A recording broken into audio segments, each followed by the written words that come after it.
Iowa postgame with Coach Gary Close here live. Let me get my camera a little bit more decent. You see I'm kind of out of my natural element here. But what a performance for a team that was out of its natural element. The Hawkeyes going to Bloomington and taking care of business against a red-hot Indiana Hoosiers team, a Hoosiers team coming off a series sweep against their big rivals, the Purdue Boilermakers. What a performance for Iowa. And boy, talk about a much-needed performance, not just a win, but a much-needed performance offensively away from home. Of course, we know the storylines. Iowa, one of the best teams in the country, maybe the best team in the country in offensive efficiency at home, but have struggled, I believe, outside the top 50 on the road for the season. At least for conference play. And they came in here and shot the lights out against Indiana. 55.6% from the field. And how about this? 57% from three. Iowa dominating the boards. How about that against a Indiana team that can be a pesky on the glass at times, especially with Trace Jackson Davis and Race Thompson. 39-27, the final differential there. And again, just clean basketball. Hawkeyes turned it over 10 times. Again, just a complete performance. I thought defensively early, Iowa's D was kind of lax, was just kind of average. But as this game progressed, I thought the defense got better. And if they can play that level of defense, doesn't have to be perfect. It was not great. You watch that game from start to finish, it was good. And that's all it needs to be when you're that efficient offensively. Now, certainly you can't count on Iowa shooting 57% from three and 56% from the field every time you go away from home. And that's been proven throughout the season. But again, to have one final, I don't want to call it a tune-up because this is a consequential game as it relates to seeding, but one final game away from home before you, of course, have your season finale at home against Nebraska, and then you head on the road, or I should say away from home for tournament play. So just a big win overall. And, of course, we're awaiting our mainstay here, Coach Gary Close, but I believe we have our special guest for the day, Mr. J.R. Koch. J.R., how you doing, sir? We're doing well. It's been a while, man. This is you picked a good game. Your invitation's always open on this show, JR, but you picked a good game to jump on with us. Yes, I'm very happy to be here. That was a lot of fun to watch. So let's just talk before we get to Coach Close, who will, I'm sure, be joining us shortly. Where did this come from? I mean, you follow Iowa as close, if not closer than any of us. And you know Iowa's struggles on the road this conference season offensively have been well documented. How do you shoot 56% from the field and 57% from three in Assembly Hall? It's very, very tough to do. I kind of put it to we got something the other day versus Michigan State. We got a feeling, we got things going. The guys got some confidence. We're seeing balls go down the basket, and also I think you got to kind of give a little credit to our defense. We did do some pretty good doubles. We took everybody else. We doubled Trace. We made them make some plays. But I think maybe Indiana was a little bit happy. They came in a little overconfident, and that got them.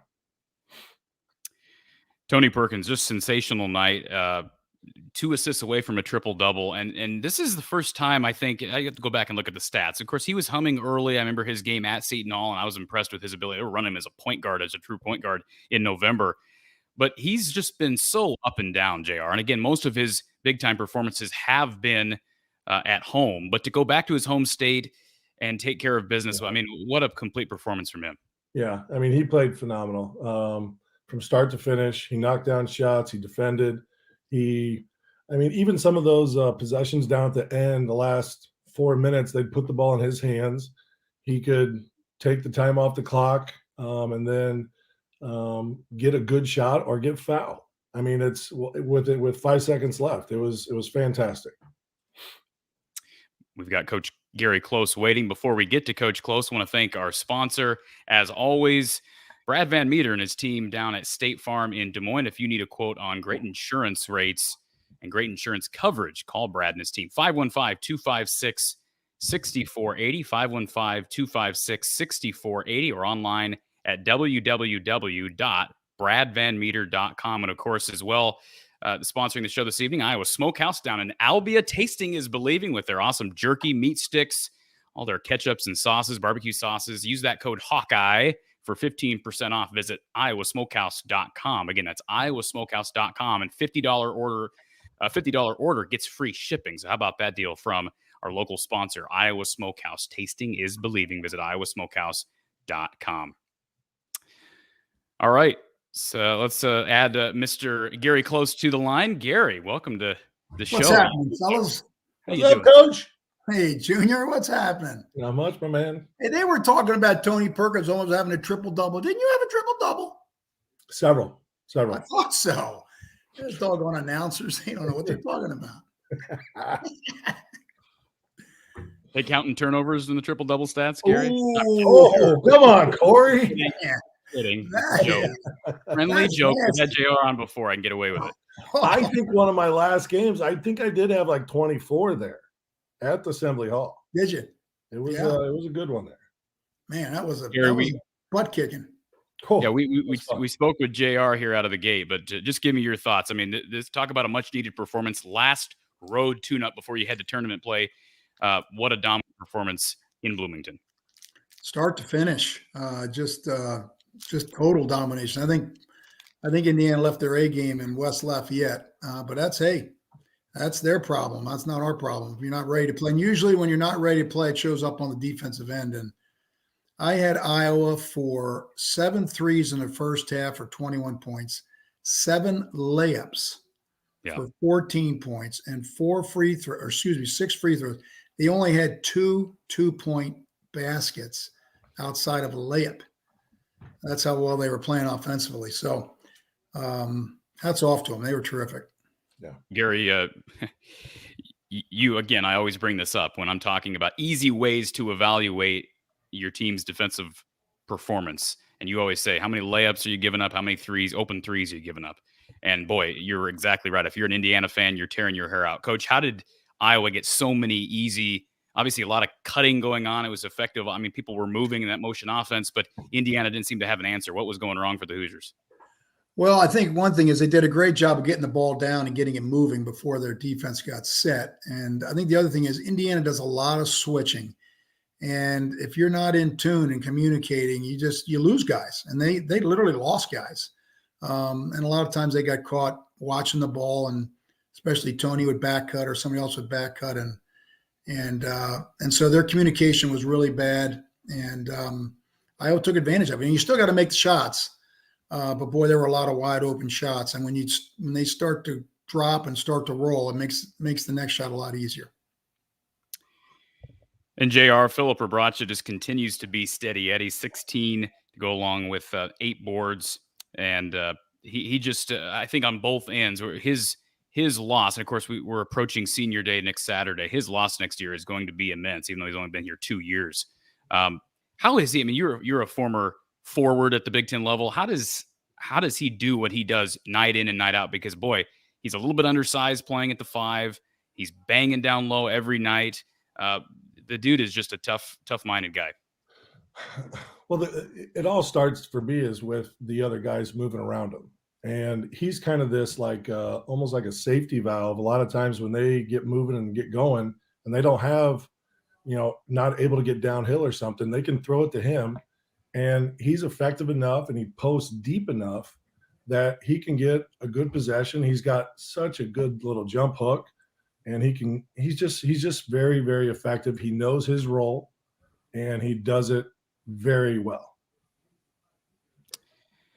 Coach, Tony Perkins, I mentioned him earlier, but I'd like to get your perspective on him. JR kind of provided his take, but this is maybe the first time we've seen back-to-back big-time performances from him. 2 assists away from a triple-double. I applaud Fran for not keeping him in there to achieve that triple-double. Oh, God, he should have kept him in there. I want to see the triple-double. Okay. He could have taken the rest of those guys out. But just your thoughts on Tony, Gary. Is he maybe hit a different level of confidence, you think? Well, the last 2 games he has. He's been, if not the best player, one of the best players on the court. I mean, just it looks like the game's slower to him now. Just he's reading things better. He's under control. He's making the right decisions, shooting the ball better, playing a lot of confidence. So, boy, when your guards can do that, it really feeds into everybody else. So he's been terrific. He really has. All right, folks, here's the deal. We're going to go to our Iowa Smokehouse call-in line, but we are limited on time. We're only here until 8:30, so we got 15 minutes. Why are we only here until 8:30? We got J.R. Koch. Hey, JR is welcome here any day, Gary. And the hosting. Hard to get. I'd go through 3 different people just to get to him. My goodness.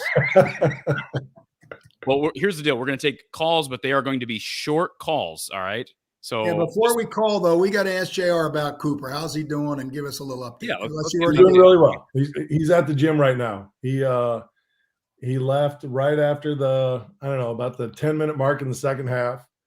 I said, if you jinx this, I'm going to be really ticked at you. But he said, no, Dad, we got it. But their season ended to a very good Richwoods team, a team that they had beaten about 7 or 8 days before. So it was kind of a tough loss. But it was a good year. He had a good year. He played well. He's to the grinding right now, and he's trying to get better. So who will he play with this summer? He's playing with Indiana Elite again, and they are a phenomenal team. Coach Mark Adams out of Indianapolis, or Bloomington actually, does a tremendous job with them. They've got one of the best big men. Actually, 2 of them. One of them is going to be injured, but Flory Badunga and Raleigh Burgess, who's got an offer from Iowa. They got a couple really good guards. They're just stacked. They're just good. They've got a good group, but the most important thing is they play the right way. Nice. Is this next year going to be the longest year of his life as he? Yes, it will be. He's itching right now, but he's got a lot of work, and he realizes that. How many games has he made it to this year, Jer? We came to Wisconsin. I came to Michigan without him, and it wasn't Maryland. I think 4 now, and we're going to be back for Nebraska. Good for him. All right, folks. One question. I hate to cut off our regulars, but I mean, I'm just going to cut you off. We've got time for one question apiece. Let's go first to Tony. Thank you for calling the Iowa Smokehouse call-in line, Tony.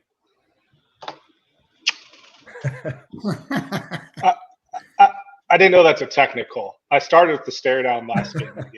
It wasn't for Niang and it wasn't for Bohannon, but apparently there's a different standard for Sanford. Hey, and it wasn't for Joe Toussaint last night, for anybody who watched that. I think he did it 3 times. The only thing, I won't have anything. I'm just going to make a comment that J.R. Koch's Twitter game is better than Corey's Twitter game. So, I cut Tony out. I saw you getting into it with someone the other day on Twitter about how LeBron will never be the GOAT, JR. So you're going to have you back on the show another day to debate that, because I'm sure there are some people who feel very strongly the opposite way. Yeah, that's fine. I'll argue that. Michael's the GOAT. There's no other. And I'm not going to argue. It's just that. Don't get me started. Gosh, you gave me the EBGBs there, Corey. Gary, I didn't know JR, was he this opinionated back in college? Oh yeah, no doubt. Yeah. All right, let's go back to our Iowa Smokehouse call-in line. Doug, you got a question for Gary or JR? Well, I got many questions for Jason Roberts, but you know how I feel about 90s. Good trivia question. Yeah. You know how I feel about 90s Iowa players, Corey, and you only give me one question. Okay. I know. We'll have JR back on. It was okay. And that's it, Louis. We're all moving on. My question is for JR is, did you, in your time trying to make the NBA and overseas, ever run into Philip's dad playing against him? And any opinion, did you ever see his game?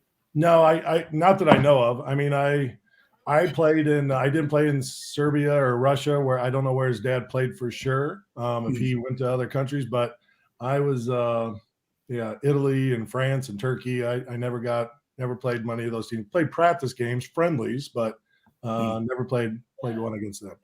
Yeah, and what do you compare his game? I compared it to like kind of Russ Millard. Would that be a good comparison for Phillip, or who do you think? Oh gosh, Russ had a little bit better size, I think. Russ maybe had a little bit more bounce, but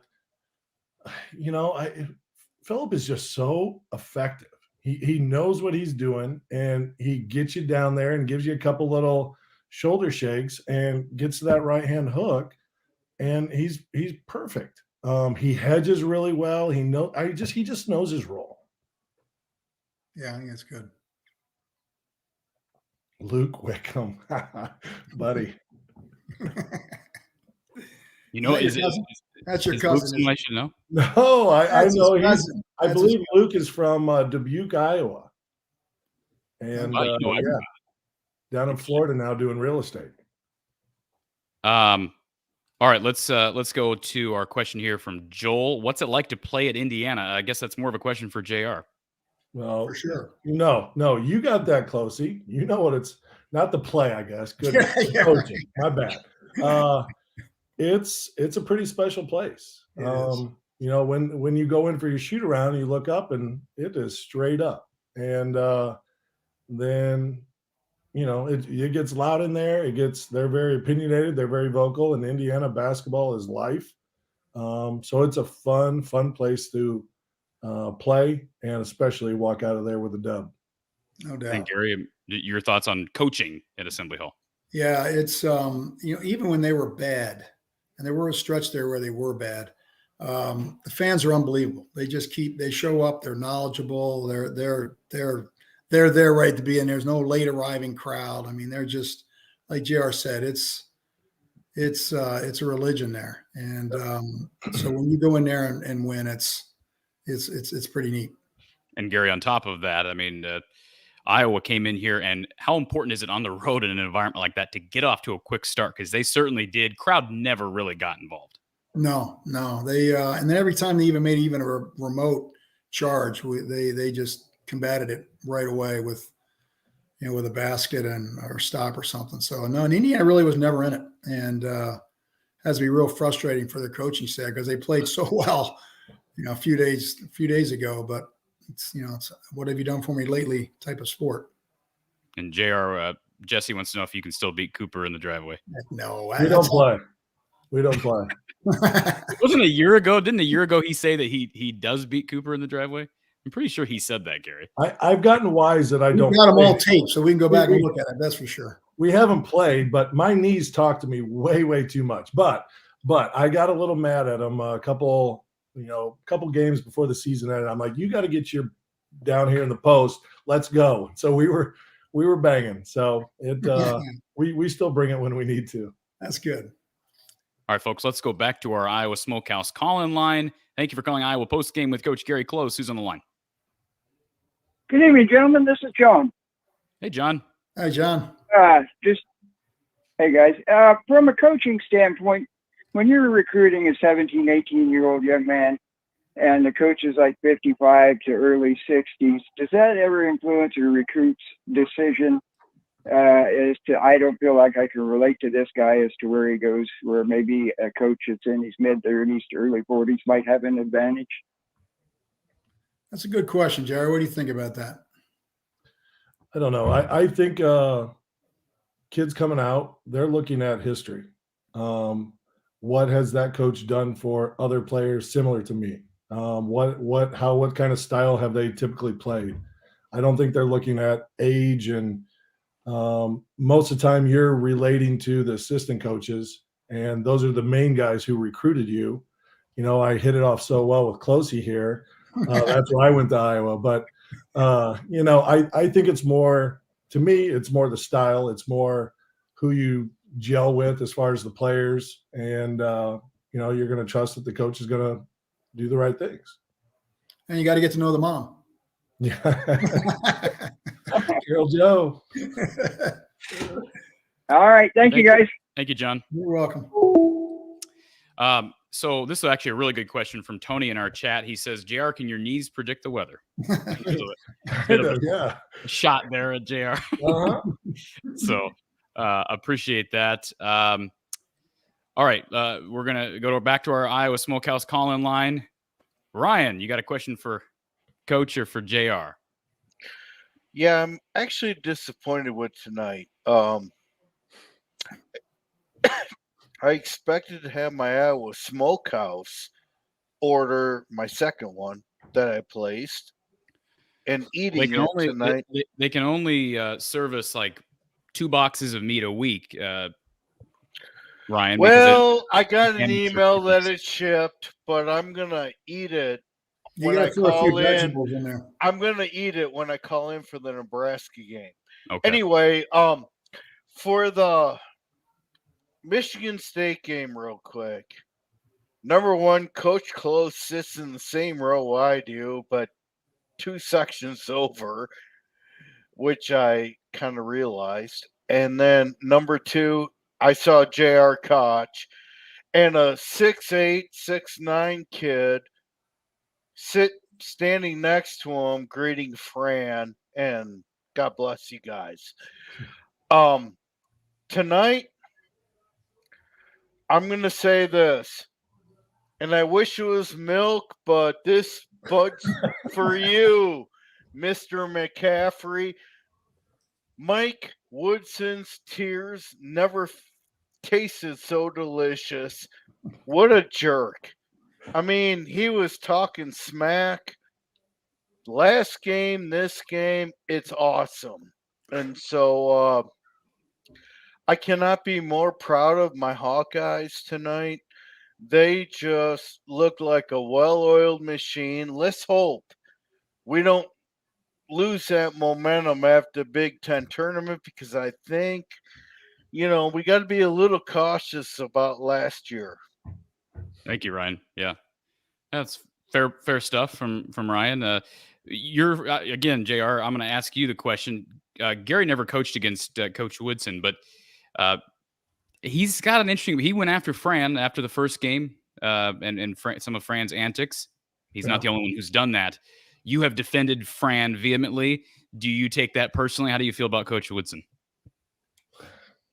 I mean, I don't know Coach Woodson other than meeting him 3-4 times. He seems like a nice guy. Kind of a funny story though. We were in his office before we went to a football game last year, and he had a bathroom in his office, and I went in and used the restroom, and my wife went in and used the restroom, and Coop goes in, and he's taking a little while, and we're like, what's going on? And he finally comes out, and we're like, are we ready to go to the game? And I'm standing next to Coop, and I'm like, what do you have on? He used a bunch of Coach Woodson's cologne while he was in his bathroom. So that takes some guts. I like that. I do. I liked it. I was like, that's pretty funny, man. Well, snooping through the medicine cabinet of Mike Woodson. How about that? They were sitting out, but it was kind of funny. I can't say anything about Coach Woodson, but I thought it was ironic that we stuck it to him, and he's 2 games last time he was still complaining about Fran and whatever. Just worry about your team. Yeah. Who do you think came in second place for Cooper? If you want to tell us. I don't know. I mean, my guess, I really don't know if it was Wisconsin or Purdue. One of those 2. Yeah. I think he would have fit into the system of Purdue very well. His big thing with Wisconsin is he still tells me to this day, he'll look at stats, they're 300th in their scoring average, and he wants to go. He wants to run up and down. He wants to shoot it and play. Well, it's interesting. It looks like he did some research. That's good. Oh, gosh, yeah. JR, I see people all the time, and after the game on Saturday, we saw it, and I saw you defending Fran. These people, and even some national media people, that rip on Fran and make comments like, what an embarrassment to college basketball, yada, yada, yada. And of course, referring to the stare down, which now, Gary, I'm sure you've been able to see that now on tape, so I'll get your comment here in a second. But just, I wanted to get your perspective on that, JR, because you, again, vehemently defended Fran after the game Saturday and said, I'm proud that my son is going to play for this guy. My son is excited to play for him. Why is that? I've known Fran for a long, long time, back when I was being recruited. And he's always, I didn't get to play for him, but he always seemed like he came off and he was fighting for the players. And I can, from watching him since he's been at Iowa, that's what he's doing. He will get into the officials, but most of the time there's a point. Sometimes he's trying to get his boys riled up. I don't know if the stare down was his goal, but if that was, it was brilliant and it worked. But I thought it was hilarious. I just loved it. I mean, loved it. But I just love Fran. He's there. He makes guys work hard. He's going to develop you. But he's always going to have your back. I just think it's ridiculous when people like Seth Davis seek to stay relevant by ripping on Fran. And then he writes an article, and I didn't read it because I don't subscribe to The Athletic, but he writes an article where he's not compared. I don't know if you saw the headline of the article, JR, but he talked about the situation in Alabama, and then he talked about how much of an embarrassment Fran is. I think Seth Davis is an embarrassment to the media. I thought that was a really I didn't read the article, but just the headline stunk. Yeah. And I thought it was way off base. Anyways, Gary Davis doesn't know anything. He doesn't. Horrible. He's horrible. I know he is. He's always been horrible. Yeah, he's horrible. I don't know how he got that job, but he's kept it. He sticks with the narrative, retain relevance. Isn't he connected to Duke? Isn't he a big Dookie? Most of them are, but I don't know if he is or not. But that'd be a good one to find out. Yeah, I thought he was. Yeah, he might be. He might be. Again, folks, I apologize for doing this. We have to cut short this evening. I never do this. So hopefully everybody will be able to wait till Saturday when we have our final postgame of the regular season with Coach Koch. We are going to have to wrap this up in about 2 minutes. So I have one final question here from Ryan. Then I want to run through some stats before we go. Ryan says, my wife says, I wonder what Iowa would have done tonight if we'd lost against MSU. Gary, do you have a thought on that? That's a good question. Yeah, that is a good question. I'm glad we don't have to worry about it because we got 2 great wins. So it probably wouldn't have been as easy. I think beating Michigan State really was really something they really needed with the 2 games they had prior to that. So, and I think they caught Indiana at a great time with that big win over Purdue. So, but you still gotta execute, and they did it at a very high level. Yep, would agree. For the night, go ahead, Jared. You have some thoughts? No, I agree with that 100%. I think they caught them they were a little high on the hog. For the night, Chris Murray, 26 points, 7 boards, 3 assists. Philip Abracha, 16 points, 8 boards, 2 assists. Tony Perkins, 23 points to go along with 10 boards and 8 assists, 2 away from a triple-double. Peyton Sanford comes off the bench, makes 5 threes, 16 points from the game. There wasn't a whole lot of scoring other than those 4 guys, but boy, they took care of business. And again, a much-needed road victory. Do want to take a moment to, again, thank Brad Van Meter and his team down at State Farm in Des Moines. Get rid of this banner so you can see Brad and his team and how to contact them. Call him at 515-256-6480 or visit him online at bradvanmeter.com. And when you get a quote through Brad, you're actually supporting the show here at From the Hawkeye of the Storm. And of course, as we've been touting all month, and of course, we'll tout it again in the month of March, Iowa Smokehouse and their awesome products. If you need good quality snacks for a good price and you're supporting local, visit iowasmokehouse.com and use that code Hawkeye for 15% off your order. $50 or more orders get free shipping. Again, tasting is believing with Iowa Smokehouse. All right, guys, 90-68, the final. We'll get rid of this banner. And JR, I promise you I didn't cut the show tonight. I didn't cut the show short tonight because of you. I'd love to be on here. That's not what he told me, JR. I know. Short. See how it is, Corey. Oh, my goodness. We're going to have you, if you're so willing, we're going to have you back on again soon. Yes. So, yes. Folks, we'll be back following the game Saturday with Coach Gary Close, and maybe we'll have a special guest. Maybe we won't. You'll have to tune in to find out. Again, the Hawkeyes defeating the Hoosiers 90-68 on the road. They'll enjoy Senior Day in a sold-out Carver Hawkeye Arena on Saturday. Or excuse me, I'll be there. I'll be there too, Junior. Yep, I'll be there. All right. Well, and Gary, and if nobody cares, I'll be there as well. So. Anyways, wow, you're kidding. We'll all be there, and we'll all recap a Hawkeye. Well, maybe the 3 of us should get together and do the show there. That's what I'm talking about. Logo, Gary, there you go. There we go. See, pull some strings there, Corey. Pull some strings. I'm not the future Hall of Famer here. Anyways. That's true. All right, Gary. Appreciate everybody being here. We'll All talk right. to you on Sunday. All right. See you.